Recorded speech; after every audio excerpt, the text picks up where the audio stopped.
Lo leí allí en Villa Adelina y quiero leérselo a usted.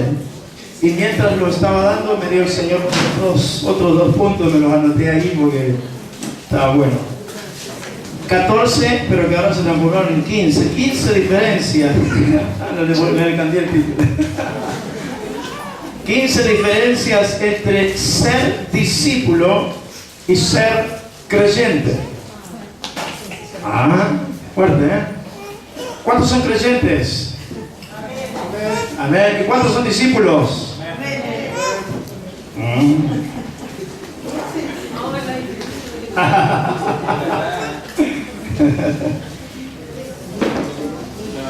Bueno, empezamos. Primera diferencia.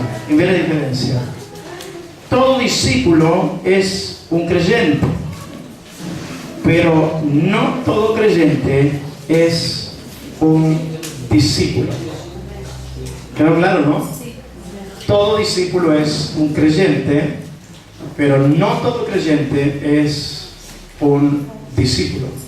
Hay creyentes, hermanos, que se quedan en ser creyentes toda la vida y nunca se han transformado en discípulos del Señor, en discípulos de Cristo.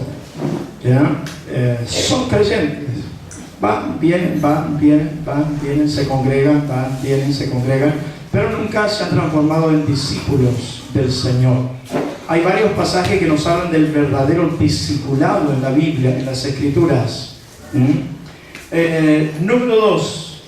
El creyente espera panes y peces. El discípulo es el pescador. El creyente espera panes y peces. El discípulo es el pescador. El discípulo siempre se transforma en pescador. Recuerdo una metáfora que dijeron alguna vez por allí con los polluelos de las águilas. Los polluelos de las águilas, cada vez que la ven a la madre, abren el pico y empiezan, ¿no? Cada vez que la madre no trae nada, pero ellos piensan que viene la madre y viene comida. Y a veces la madre simplemente se fue a dar una vuelta, volvió y viene para acurrucarlos otra vez, ¿no? Y entonces cuando la madre no trae comida se enojan los polluelos y empiezan a hacer ruido y a hacer barullo y mueven la sala aunque no tienen nada, tienen esas dos cositas pegadas, igual se enojan como algunos creyentes, ¿vio? Cuando no les gusta empiezan ya. Y entonces muchos creyentes, decía el pastor que estaba dando esa metáfora, decía, muchos creyentes, dice, tienen la misma actitud, dice, ¿no? Están siempre con los chiquitos, quiero comida, viene a la iglesia, come la comida y se van a su casa, pero andan por los panes y los peces. El verdadero discípulo se transforma en un pescador. Si bien es cierto que al principio comió los panes y los peces, o los pescados como decimos nosotros, luego se transforma en un pescador. Y ya no anda buscando los panes y los peces, sino anda buscando pescado. Usted sabe a qué me refiero con pescar, ¿no? Tercero, el creyente lucha por crecer, el discípulo por reproducirse. Mire qué diferencia, ¿eh? El creyente lucha por crecer, el discípulo por reproducirse. El creyente siempre quiere crecer y sobresalir. El discípulo siempre está tratando de reproducirse, de tener más discípulos, de llamar, ¿sabe que conversión y discipulado son dos cosas distintas? Conversión es una cosa, discipulado es otra. Nosotros le hablamos a alguien de Cristo, esa persona se convierte, pero luego las dejamos. Y es allí donde Jesús habló de dos cosas. Habló de arrepentimiento, convertirse, y luego habló de discipulado. Y sabe que de las cosas que más habló Jesús fueron esas dos. Ni siquiera de sanidad y de milagros. Habló muy poco de sanidad y de milagros. Si bien es cierto que él hacía las sanidades y los milagros, pero de dos cosas Jesús se ocupó de hablar siempre: de la conversión y de los discípulos, del discipulado. Así que el creyente lucha por ser discípulo, por reproducirse. Número 4, el creyente se gana, el discípulo se hace. El creyente se gana, el discípulo se hace. A los creyentes los ganamos para el Señor, pero discípulos tenemos que hacerlo. Tenemos que hacer discípulos. Yo discipulo pastores, discipulo ministros, no porque quiera, sino porque Dios me mandó a hacerlo. A veces no se dan ni cuenta y los estoy discipulando. Cuando se empieza a picar por ahí algo que digo, enseño, los estoy discipulando. Y con mi propio testimonio, con la ayuda del Señor, los estoy discipulando. Cuando hago cosas por fe que tengo que hacer, los estoy discipulando. Discipulo pastores, ministros, líderes. Pero usted tiene que transformarse en un discípulo que luego discipula a nuevos discípulos. ¿Sabe que el único ministerio que no necesita un nombramiento y que usted tiene que tenerlo sí o sí es el de discipulador? Es el de discipulador. Aquí tendrían que haber muchos padres espirituales. Tendrían que haber muchos padres espirituales. ¿Me escuchó? Muchos padres espirituales. ¿Cuál es el padre espiritual? El que pare los hijos, pero también los cría, los cuida, los alimenta. Hay algunos padres que son padres, pero padre porque pusieron la semilla y brotó. No vamos a dar explicaciones. Brotó la semilla, germinó y ahora tiene patitas, brazos y luego se desaparecieron. Esos no son padres. Esos son padres biológicos. Pero el verdadero padre, ¿cuál es? El que no solamente pare los hijos, sino que luego los enseña, los cría, se preocupa por ellos. Así que si usted da a nacimiento un hijo espiritual, alguien que se convirtió, alguien que recibió a Cristo bajo su mano, sabemos que es la mano de Dios, pero bajo también su mano, usted tiene que transformarse en un padre espiritual. El pastor Jaime Cáiz no tiene celos con que usted se preocupe de la gente y los visite, los atienda. No que se vaya usted a chusmear con los hermanos y a tomar mate de todas las... No. A las personas que vienen al Señor y usted va y las visita y se preocupa por ellos, y entonces yo no tengo celo por eso, al contrario, quiero que usted lo haga. Tiene que ser usted un padre espiritual. Y un solo amén. Se está poniendo peliagudo. Así que el creyente entonces se gana y el discípulo se hace. Se hace. Hay que hacer discípulos. Jesús dijo: vayan y hagan discípulos. ¿A quiénes? A todas las naciones. Los musulmanes entendieron el mensaje y nos están ganando por paliza.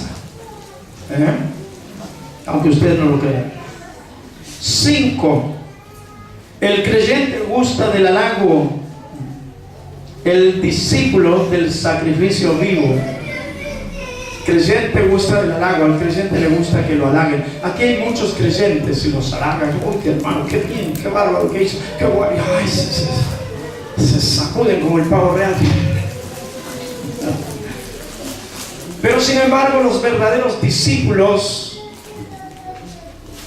no es que amen el sacrificio vivo, pero son sacrificio vivo.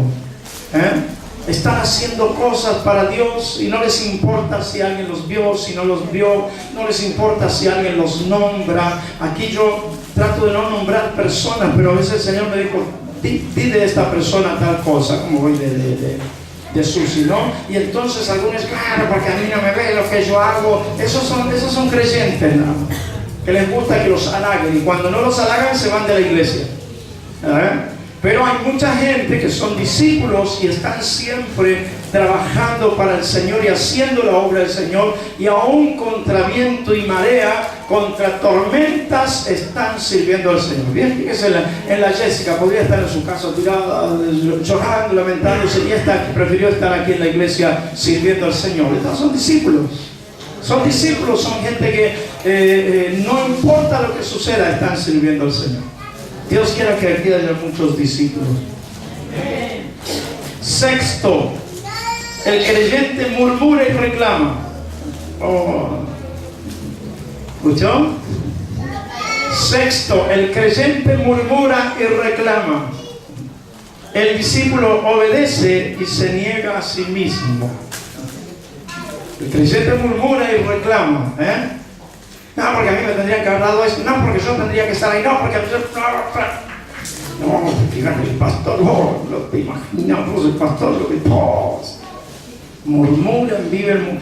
O cuando alguien está predicando, usted fíjese que hay cristianos cuando hay alguien que está predicando y está, escúchate que dijo, pero es que está equivocado, ya te lo hacen predicar, ya te lo hacen predicar. Así que el creyente murmura y reclama.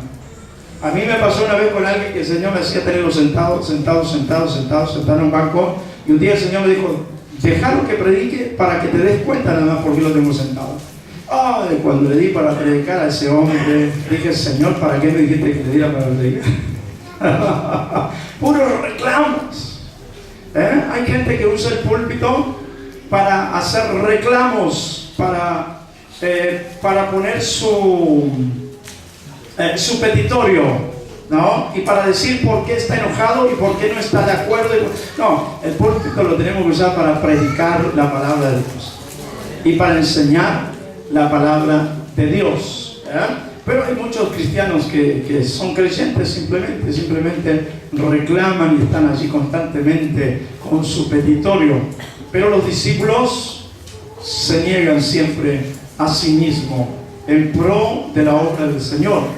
Jesús dijo en Marcos capítulo 9 versículo 23, si alguno quiere venir en pos de mí, niéguese a sí mismo, tome su cruz cada día y sígame. No dice tome la cruz de la vecina, la cruz de la suegra, la cruz, no dice tampoco que su cruz es su suegra, su vecina, su amigo, su amiga. Ay, pastor, me dijo una hermana de acá hace unos años, no sabe la cruz que estoy llevando con este viejo.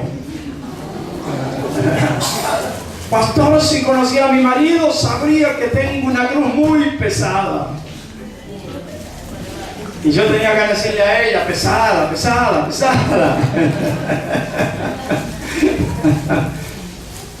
Y entonces le expliqué lo que dice Lucas 9:23, que no es que llevamos la cruz de los otros, nuestra propia cruz.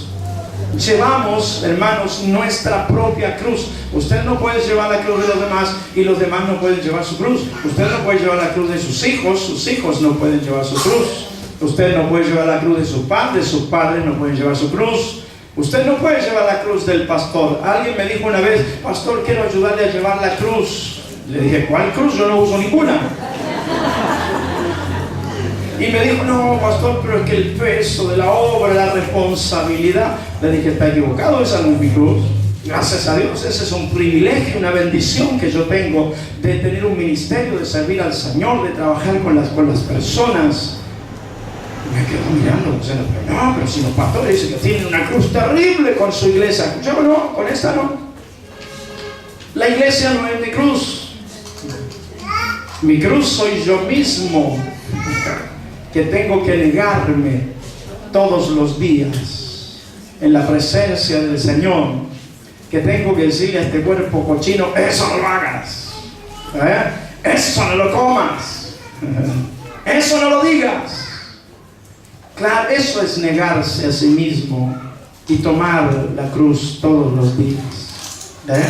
Eso implica, yo prediqué en un mensaje, eso implica consagración. Llevar la cruz todos los días implica consagración a Dios de nuestro pasado, de nuestro presente y de nuestro futuro.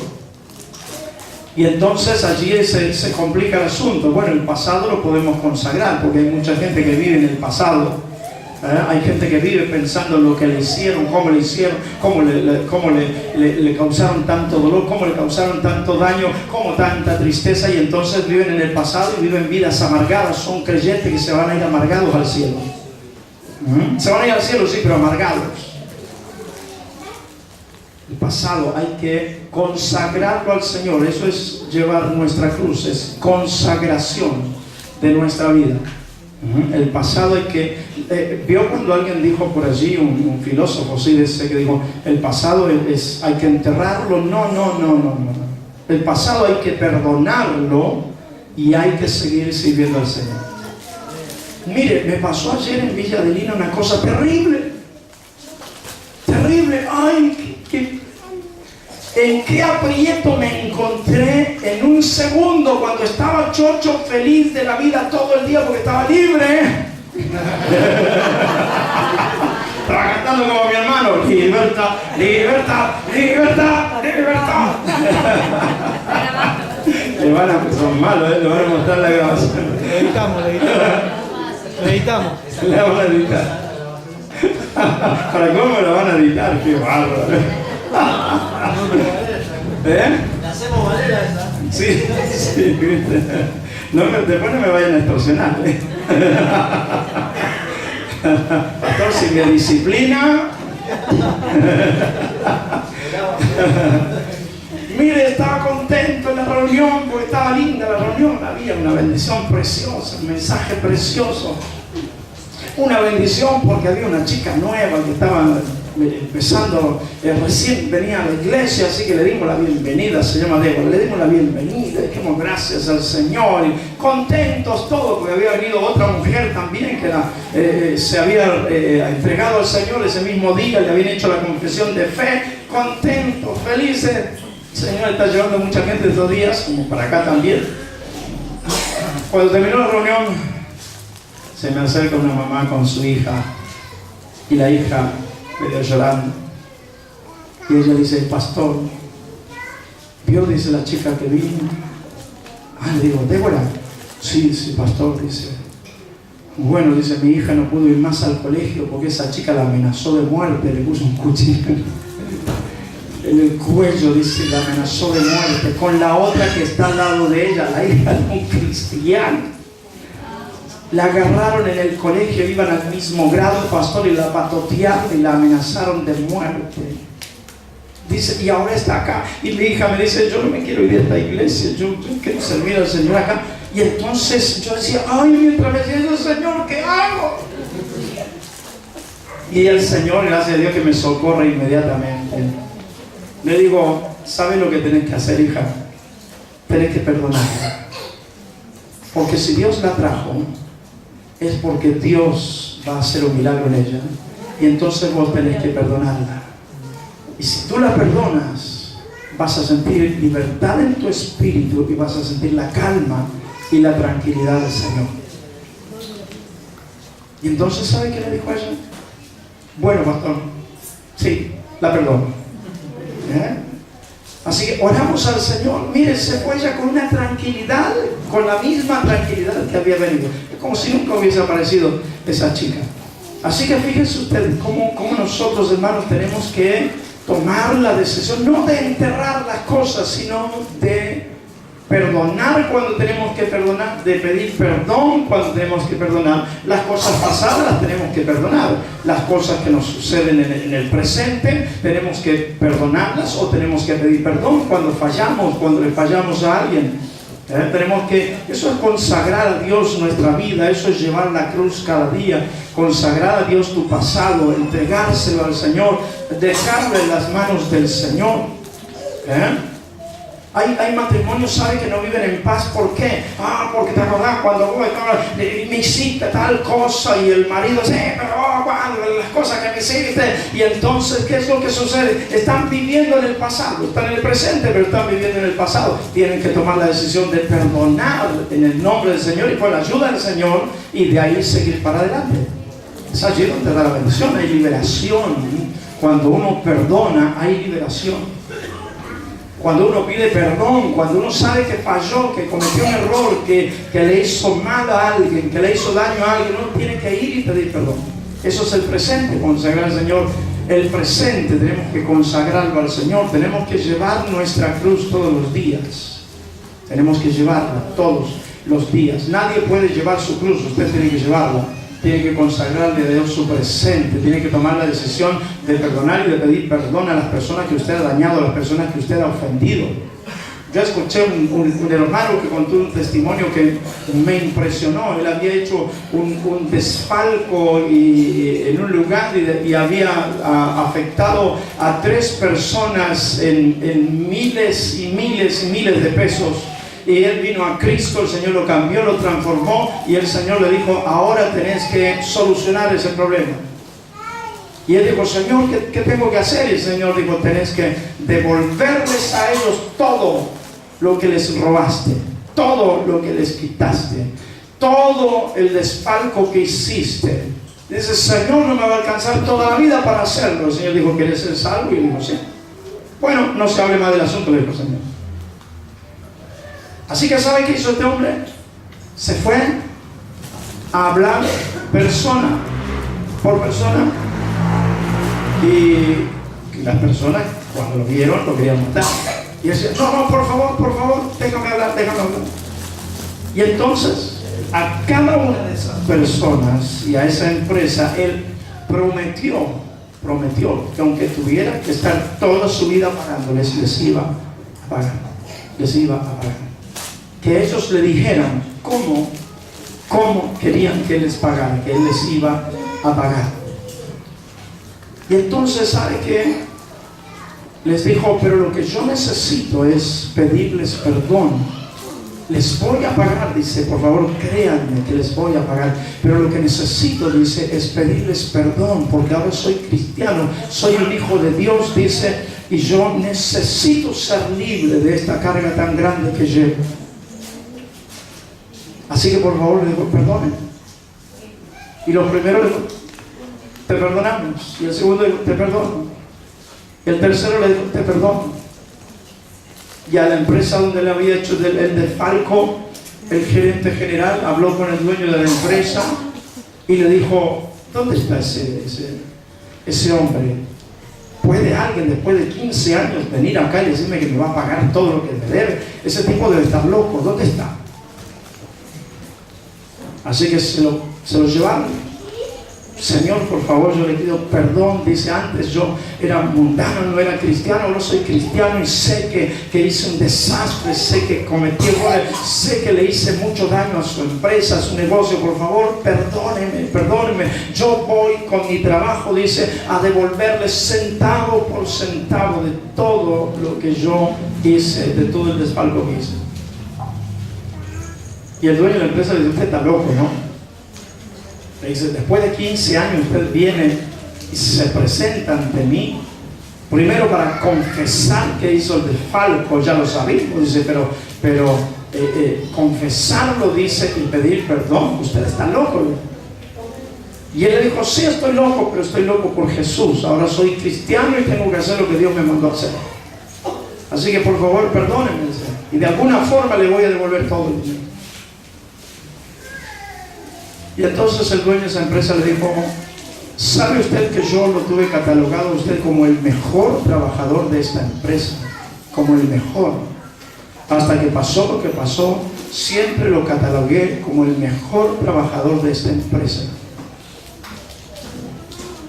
Y le dice a este hermano: ¿y ahora qué anda haciendo usted? Bueno, trabajo así, dice, me las rebusco como puedo, dice, y ahora soy cristiano, así que no puedo robar, no puedo mentir, no puedo... todo eso, dice. Sí, le dice. Así que todo eso usted hacía. Y mucho más, le dice el hermano. Pero ahora soy cristiano, dice, soy el hijo de Dios. ¿Sabe qué le dijo el dueño de esta empresa? Mire, andaba buscando a alguien de confiabilidad, que no mienta, que no robe, que no... y me llegó la persona justa, dice. Así que usted, dice, va a volver a trabajar en esta empresa. Le voy a reconocer los años, dice, que usted estuvo trabajando aquí. Y usted va a ser la mano derecha después de mí en esta empresa. ¿Sabe que ese hombre que se la rebuscaba haciendo changas, después se transformó en el gerente general de esa empresa? Y la empresa fructificó, fue bendecida, pero él fue bendecido extraordinariamente. Él, cuando tuvo esa bendición, lo primero que hizo fue a la casa de uno y le dijo, ¿cómo quieres que te pague? Y ese hombre le dijo, mira, con que hayas venido y me hayas pedido perdón es suficiente. No me debes nada, no me debes nada. Al segundo hombre le dijo lo mismo, no me debes nada. Y la tercera persona a la que él fue a ver y le dijo, ¿cómo quieres que te pague? Le dijo, enseñándome cómo se puede cambiar de vida de esa forma. Así que mire, el solo hecho de él negarse a sí mismo y de consagrar su presente para el Señor cambió toda su vida, cambió toda su vida. Así que debemos llevar nuestra cruz, no la de los demás. Usted tiene que llevar su propia cruz todos los días. Implica también consagrar el futuro para Dios. Una vez me dijo un hermano, bueno, el pasado, el presente lo puedo consagrar, pero el futuro es imposible porque el futuro no está en mis manos. El futuro está en las manos de Dios. Le dije, ¿seguro? ¿Seguro que está en las manos de Dios su futuro? Le dije. Y él me dijo, sí, porque solamente Dios sabe lo que va a pasar en el futuro. Le digo, sí, solamente Dios sabe lo que va a pasar en el futuro, pero usted está viviendo en el futuro. Porque usted está obligando a su hijo a estudiar abogacía. Usted está estudiando a su hija a estudiar medicina. Usted está obligando a su otro hijo a estudiar tal cosa. Le digo, así que usted tiene dominado el futuro de sus hijos y de su familia. Usted a su esposa, le digo, no le permite esto y esto y esto. Así que usted tiene dominado el futuro de su esposa. ¿Y quién es usted? Le digo, para tener el futuro de las personas, si solamente Dios conoce el futuro. El propio futuro suyo, le digo, usted tiene planeado esto y esto y esto, y nunca le ha preguntado a Dios lo que tiene que hacer. Por eso lo conocía bien a él. Nunca le ha preguntado a Dios lo que tiene que hacer en su futuro. Y entonces ese hombre, un hombre grande ya de 65, 67 años tenía él, ¿sabes? Se le empezaron a caer las lágrimas y lloró amargamente y dijo, es cierto, he cometido un error terrible en mi vida, pensando que lo que yo creo es lo mejor para todos los demás. Qué error que cometemos muchos cristianos. Lo que yo creo es lo mejor para mi familia. Está equivocado usted. Lo que Dios cree es lo mejor para su familia. Aleluya. Así que ¿sabe qué hizo este hombre? Reunió a su esposa, a sus hijos, todos universitarios, y le dijo al hijo mayor, ¿te gusta la abogacía? Y él le dijo, sí. Le dijo el papá, quiero que me digas la verdad. No porque yo te dije que tenías que estudiar abogacía. ¿Te gusta la abogacía? Y él dijo, la verdad, no me gusta para nada. Y el papá le dijo, ¿por qué nunca me dijiste nada? Porque vos sos el que manda. Y sos el que paga la cuenta de eso. ¿Y a vos qué te gusta? Le dijo. Y el hijo le dijo, bueno, me gusta la construcción. La construcción, metido entre el cemento y... No, me gusta la ingeniería, dice. Me gustaría construir. Y le empezó a contar el hijo los sueños que él tenía. Y el padre se dio cuenta, hermanos, que estaba destruyendo todos los sueños que ese hijo tenía. Así que a su hija la miró y le dijo, ni te voy a preguntar, pues seguro que no te gusta la medicina. Y la hija agachó la cabeza. Y el otro hijo agachó la cabeza, le dijo al otro hijo, ¿vos qué querés ser? Quiero ser piloto de aviación. Estaba estudiando, no me acuerdo qué cosa. Quiero ser piloto de aviación. Y la miró a la esposa y le dijo, no te voy a decir nada, si por lo visto todo lo que yo he estado planeando, dice, ni siquiera lo pensé, ni me lo imaginé, pensé que era lo mejor. Y entonces le dijo la esposa, mi amor, le dice, nosotros estamos contentos con vos, porque has estado preocupado siempre por todo. pero hay cosas que las tendrías que haber preguntado. Le dijo a la esposa, hay cosas que las tendrías que haber preguntado. Me tendrías que haber preguntado a mí, le dijo ella, si prefería un lavarropas nuevo o si en vez de eso quería seguir usando el lavarropas viejo y quería una pollera nueva. Te habría salido más barato, le dijo ella, porque lo que yo quería era una pollera nueva. Podía seguir tirando el tiempo. Si me hubieses preguntado, le dije, y empezó a hacerle yo una... Yo cuando las mujeres son muy sutiles, pero cuando empiezan... No pregunte. Sí, sacan el pergamino, ¿vio?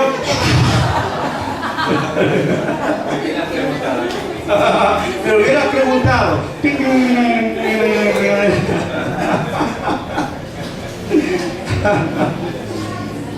Así que mire, ese padre autorizó a sus hijos para que estudiaran lo que querían estudiar.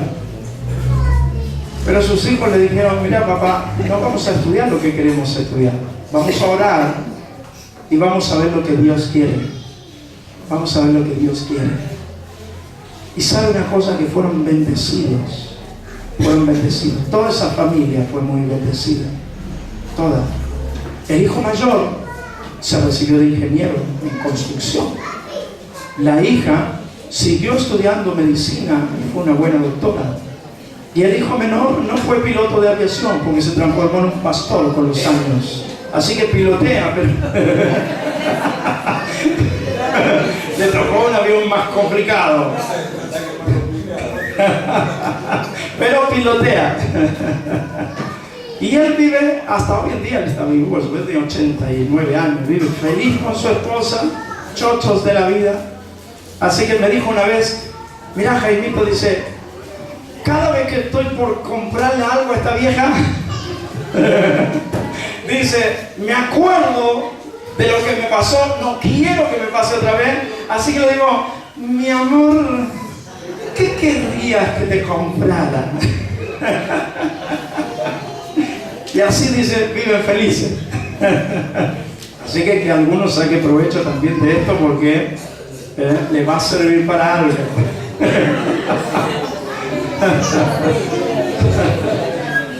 ¿Vio cómo se despierta la...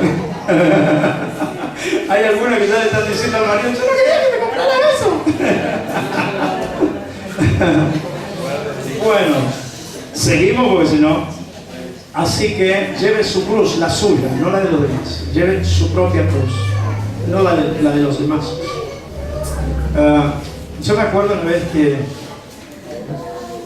conversando con el presidente de la fundación, prediqué un mensaje así en una iglesia. Y él, cuando terminó la reunión, me dijo, pastor, dice, lo que usted dijo, yo cometí ese grave error, dice. Porque a uno de mis hijos los hice estudiar contabilidad, los estudiar esto y esto, y dice, y a él lo que le gustan es los fierros. Dice, le doy un libro de contabilidad, por supuesto que él lo hace, dice, porque él lleva la contabilidad de la empresa, dice, hace los números y todo. Pero dice, cuando se rompe el coche, dice, le digo, déjame que lo llevarlo al taller o llamar al service. ¿No? Y él dice, no, papá, deja que yo lo arreglo. Dice, ¿cómo, hijo, lo vas a arreglar? No, para eso es mecánico, para eso. Papá, deja que... Y dice, yo me he dado cuenta, pastor, de que ese chico ama los fierros. La vida de ellos, de él son los fierros. Él sale de la empresa y se va a arreglar coches, no se va a jugar, no se va a pasear, él tiene un amigo, dice, que se le rompe el coche, se va allá y se mete entre los fierros y hace milagros con los coches. Dice, cuando usted predicó ese mensaje, dice, yo le dije a mi hijo, ¿te gusta la contabilidad? No. ¿Te gustan los números? Y dice, hijo, ¿qué es lo que te gusta? Me gustan los coches, le dice. ¿Y por qué nunca me lo dijiste? ¿Por qué no? Dice, pensé que se necesitaba un contable en la empresa, dice. Así que me imaginé que tenías razón y que podía dice, tuviste confianza en mí como para que yo pudiera estudiar contabilidad, pero dice, a mí me gustan los fierros. Y entonces me dijo él, ¿sabe lo que es peor? Dice, pastor, que esto ya no tiene solución, porque ya pasó, ya sucedió. Me dijo, pero si tuviera unos años menos y lo hubiese sabido, yo habría cambiado de actitud. Así que fíjese, hermano, que el Señor nos ayude para que nuestro futuro, el suyo, el de sus hijos, el de su esposa, el de su esposo, el de sus parientes, simplemente esté en las manos del Señor. Esté en las manos del Señor. Por supuesto, no dejen que su hijo sea un burro, que su hija sea una burra y que no quiera estudiar más, no estudie más, ¿no? Pero enséñeles que oren al Señor. Yo a mis hijos siempre les he dicho, oren al Señor, que Dios te muestre. Mire, yo le conté a ustedes de mi hijo mayor. Él estaba estudiando una cosa en la universidad y le digo, hijo, ora al Señor, que Dios te muestre, que Dios te diga si es la voluntad de Él que estudies eso. Entonces te apoyamos en todo, lo apoyamos nosotros. Estuvo 2 años estudiando ingeniería en sistemas. Cuando estaba estudiando ingeniería en sistemas, un día llega a casa y me dice, pa, dice, yo sé que has gastado mucho en estas materias, yo sé que te cuesta, que es un sacrificio, pero pa, dice, yo estuve orando y el Señor me dijo que cambiara mis estudios, que cambiara mi profesión.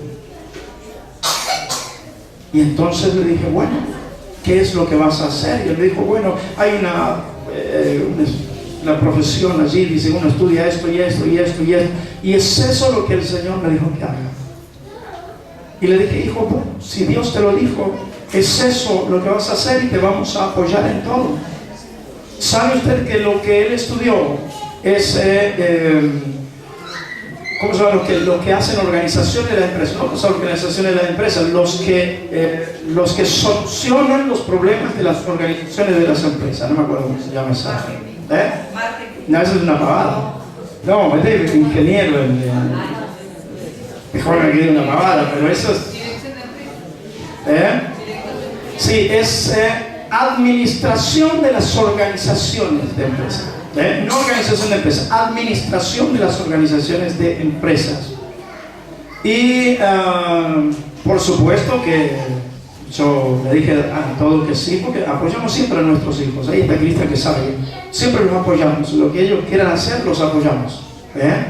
Pero por supuesto por dentro me tembló el bolsillo, habíamos dejado de comprarnos cosas y hacer muchas cosas para que así que dije, Señor, que esto sea realmente tuyo, porque si no es un descalabro.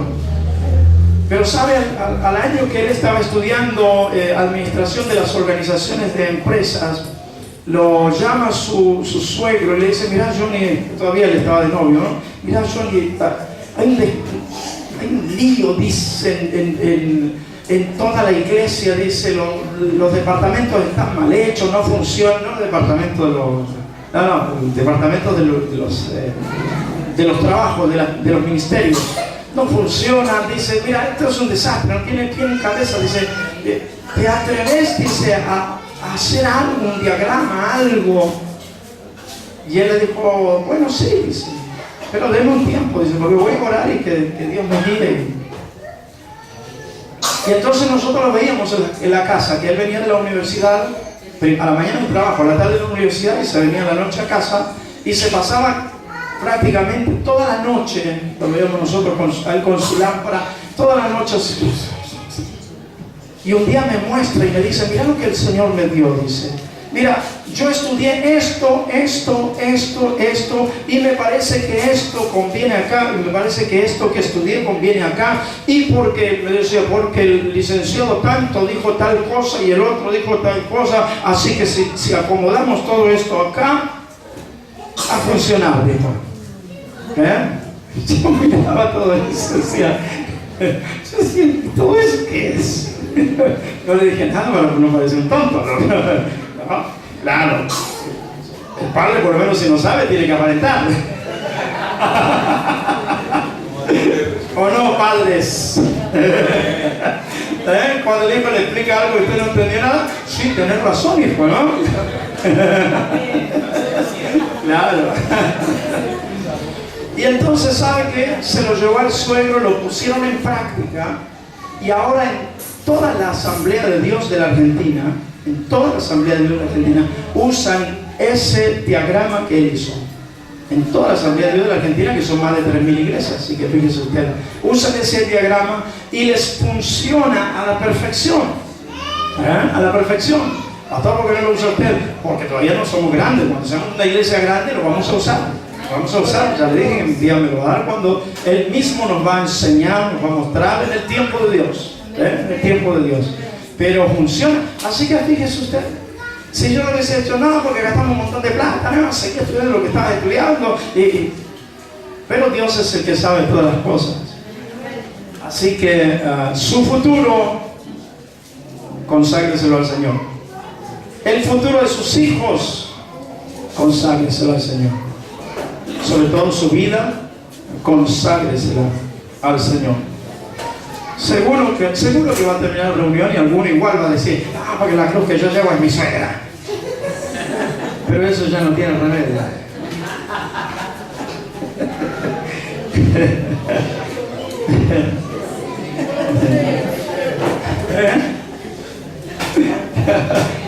Bueno, voy a seguir rápido, así termino con esto. Así el próximo jueves seguimos con teología. 7. El creyente es yo. El discípulo es ellos. El creyente es yo. El discípulo es ellos. El creyente siempre está pensando en sí mismo.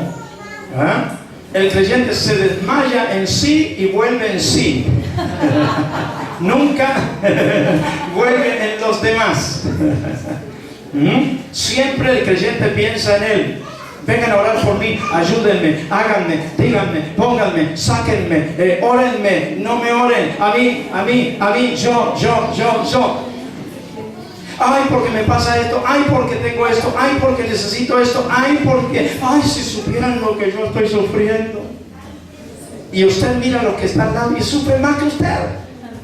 Pero los otros son estoicos, van para el frente, van para adelante y siguen igual. Claro. Yo, a mí, por mí. El creyente siempre piensa en sí mismo. Es yo. El discípulo siempre aprende a que cuando nos preocupamos por los demás, Dios se preocupa por nosotros. Cuando usted deja de pensar en usted para empezar a pensar en los demás para bien, ahí usted se empieza a transformar en un discípulo. Y entonces, usted tiene problemas, sí, pero sabe que tal hermano está pasando una necesidad. Usted se tiene que comprar algo, sí, pero usted sabe que tal familia necesita una ayuda. Usted le duele la columna, sí, pero sabe que tal hermana está tirada en un hospital y nadie la va a ver. Entonces usted empieza a pensar en ellos y se empieza a ocupar de ellos, y Dios se ocupa de los suyos, y Dios se ocupa de sus asuntos. Mire, yo puedo decirle algo, no tengo ni siquiera que pedirle nada al Señor, porque como estamos ocupados en la obra, en la gente, en las personas, cada necesidad que tenemos, Dios la va supliendo de una forma extraordinaria. Y créame que no le decimos nada a nadie, ni le pedimos nada a nadie. El viaje al Chaco no sale 2 pesos y la pastora Alejandra no puede pagar todo, así que mi esposa tuvo que, no porque ella se lo pidiera, sino porque yo le dije, mami, tenés que tomar, llevar este dinero para allá y ayudar a la pastora Alejandra para que pague la nafta, le digo, porque tenés que hacerlo. Bueno, me dijo, le dije, no te lo quedes, dáselo. Se la conozco, mi señora. Dáselo. Sí, mami, se lo voy a dar. Pero sabe, mire, cuando yo fui el año pasado, cuando murió mi suegro, a mí mis cuñados me dijeron, mirá, se necesita tanto dinero. Y yo por mi esposa lo hice, puse unos 1.500 pesos. No dije yo que ellos pusieron 200, el otro 300, puse 1.500 pesos y lo dejé para lo que iban a hacer en el nicho y en todo eso. Ahora cuando llaman en estos días, y se lo digo solamente por una enseñanza que les voy a dar, llaman en estos días y le dicen a mi esposa, mira Mónica, y ella dice, pero si Jaime dejó la plata, dice, para todo eso. Sí, pero es que el velatorio salió mucho más, salió tanto dinero así. Le digo, mami, pero si eso ANSES se lo iba a devolver después todo el dinerito. Bueno, lo dejamos ahí, dejamos la mano del Señor, Dios es el que conoce todo. Y entonces mi esposa empezó a sacar su billullo y dice, me voy a quedar sin ni un centavo. No te hagas problema, mami, le digo, vos sabés que Dios siempre suple la necesidad. Así que se llevó todos sus ahorros para dejarlos todos allá, para ponerlos para lo que tienen que hacer, y se fue silbando bajito. Ella no sabe, se lo voy a decir porque yo no puedo aguantar todo hasta el lunes, ella no sabe.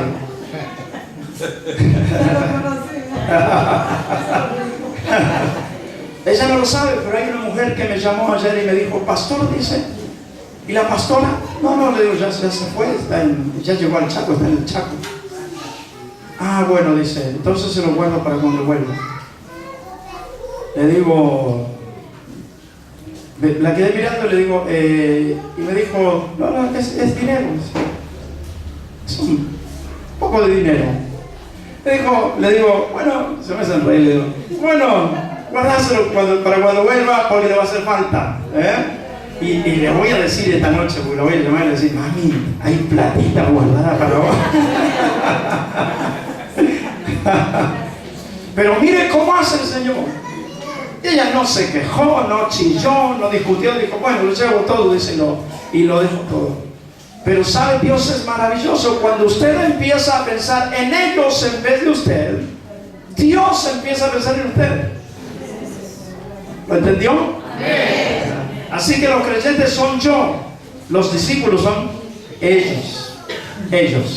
Ocupémonos de ellos. Número 8. El creyente espera milagros, el discípulo obra milagros.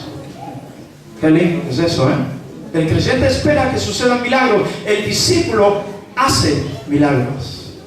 Jesús dijo, en mi nombre ustedes van a hacer mayores cosas que las que yo hice, mayores milagros que los que hizo Él, nosotros los vamos a hacer en su nombre.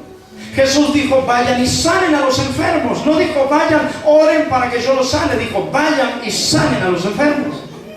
Así que, ¿qué hacemos? Vamos y sanamos a los enfermos. El Señor la otra vez me hizo traer a 5 personas para mostrarles en la práctica lo que el Señor nos hace enseñar.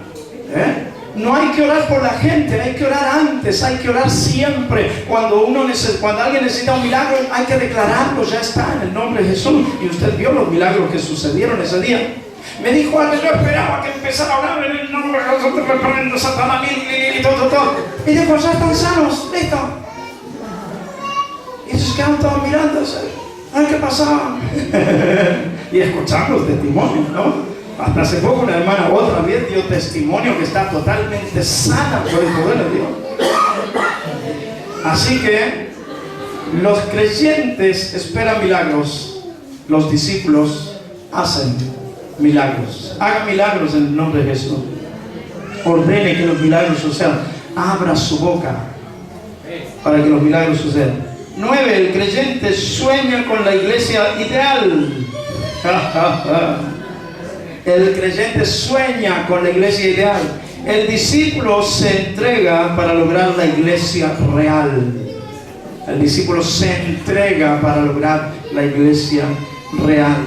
Tenemos que ser realistas, no idealistas. Tenemos que ser realistas, porque vivimos en un mundo real. Si usted es idealista y lucha por sus ideales, le va a pasar como a los comunistas. Claro, hay que ser realistas, hay que vivir la realidad sabiendo que Dios tiene dominio sobre la realidad. 10. La meta del creyente es estar en el cielo. ¿Qué tiene de malo eso, pastor? No tiene de malo. No tiene nada de malo. La de los discípulos es ganar almas para el cielo.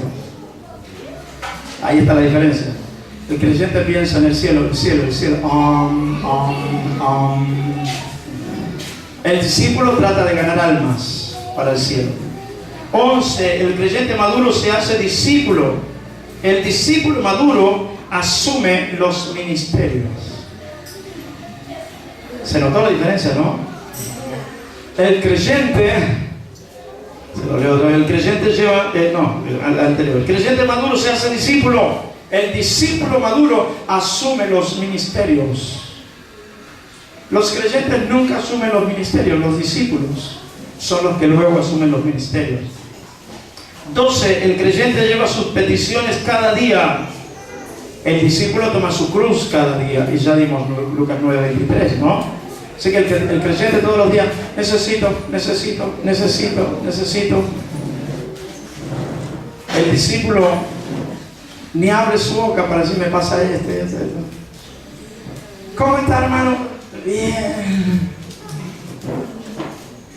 ¿Cómo le va, hermano? Y vamos a decir que bien. Pero nunca se queja, siempre va para adelante. 13. El creyente es ojalá. El discípulo es heme aquí. El creyente, siempre que el Señor le habla, dice, bueno, si se soluciona esto y esto y esto, bueno, ojalá. Pero el discípulo es, heme aquí, Señor, envíame a mí. Dijo un pastor, como dicen algunos creyentes, heme aquí, Señor, envía al hermano. El hermano está preparado, Señor, mándalo. Heme aquí, envíame a mí. 14. El creyente quizás predique el evangelio. El discípulo hace discípulos. El creyente quizás predique el evangelio. El discípulo hace discípulos. Los hace sí o sí. Los hace. Es una fábrica de discípulos. 15. El creyente nace para ser servido. El discípulo para servir. El creyente nace para ser servido. El discípulo para servir. ¿Dónde radica la diferencia en lo que Jesús dijo? Yo he venido no para ser servido, sino para servir. Y mis discípulos harán lo mismo. Aleluya. ¿Sabe que esa es la verdadera prueba del discipulado? Si somos discípulos del Señor, servimos. Y como dijo alguien por allí, el que no vive para servir no sirve para vivir. Debemos vivir para servir, para bendecir. Debemos vivir para hacer la voluntad de Dios. Debemos vivir para lo que Dios quiere. Ocúpate de mi reino, de mi justicia, dijo el Señor, y todas estas cosas te serán añadidas. Te serán añadidas. Un hermano de la iglesia me dijo, pastor, dice, no he tenido tiempo para encargarme de mis cosas, de mis asuntos. Y le dijo, no se haga problema, porque Dios dijo que si usted se ocupa de las cosas de Él se ocupa de las suyas. Dijo, sí, tiene razón, me voy a quedar tranquilo. Y le están cayendo una cantidad de trabajos, mire, que usted le agarraría envidia de algunos trabajos. Que el Señor nos ayude. Alguno dijo por ahí, no, envidia no hay que tener. ¿Y para qué tener envidia? Que el Señor nos ayude. Ay, cómo envidio el ministerio del hermano Leo, dijo una vez una persona. Pero así, ay, cómo envidio el ministerio del hermano Leo. Dijo, súbase arriba de cante, hija. Se dio media vuelta y se fue enojado. Pero el tipo se dio media vuelta y se fue enojado. Nosotros usted no me envidia a mí si Dios me puso aquí. Claro. Debemos hacer la voluntad del Señor, buscar la voluntad del Señor. Vivir como Dios quiere que vivamos y hacer lo que Dios quiere que hagamos. Amén. Así que el discípulo vive para servir. Para servir. Miren, estas semanas hemos andado de un lado para otro con mi señora todos los días, y nosotros tenemos una bendición que los chicos nos siguieron siempre, así que andamos con ellos para un lado, para el otro, a la mañana, a la tarde y a la noche. Todos han dormido poco en su vida de infancia. A lo mejor si ahora duermen mucho es porque cuando chicos no dormían nada. Porque, y ahora no pueden dormir mucho porque tienen que trabajar, tienen que estudiar. Claro, mire, salíamos de la iglesia y teníamos que ir a visitar a algún enfermo. Salíamos de visitar a ese enfermo y teníamos que ir a otro lado porque teníamos que hacer otra cosa. Y siempre se acostaron 2, 3 de la mañana, así que ya a las 7 de la mañana arriba ya para ir al colegio, ¿no? Y con Ezequiel pasa lo mismo. Y con Ezequiel pasa lo mismo. Él duerme 4 o 5 horas. Así que los fines de semana, cuando puede dormir, lo dejo que duerma. Lo dejo que descanse. Pero es una bendición. Es una bendición. Servir al Señor. El otro día estábamos sentándonos a comer con Mónica y apareció una gente y tuvimos que atenderlo. No nos olvidamos de la comida, todo porque tuvimos hasta las 5 de la tarde. Al otro día estábamos por almorzar y aparece otra gente, tuvimos que atenderlo también. Y veo que viene todo con sus problemas, con sus dificultades. Mire, nosotros pastoreamos aquí, pero créame que acá va gente. Ay, mira qué pasa esto. Ay, mira lo que me pasó. Ay, mira mi matrimonio. Ay, mira mi familia. Y empezamos a orar. Y Dios empieza a glorificarse. No se separa nada, no se divorcia nada. Dios lo bendice.